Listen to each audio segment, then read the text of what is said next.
Unaweza kudanganywa na Kasongo.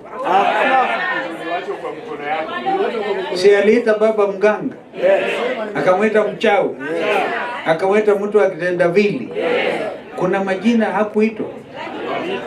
Sasa Wajaluo, ndugu zangu, nyinyi mmesoma sana, sio ni wakati wa kukomboa nchi.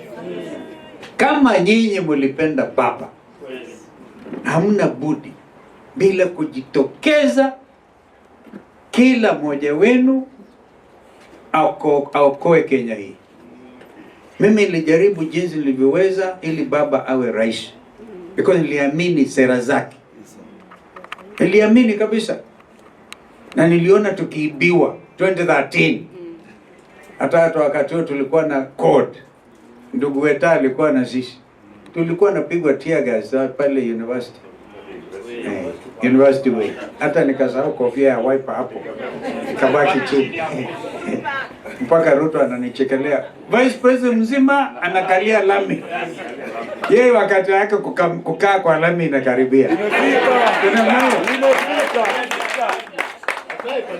Kwa hivyo mimi sina maneno mengi, nimefurahi zaidi kuwaona, na vile nyinyi mna roho ya ushindi.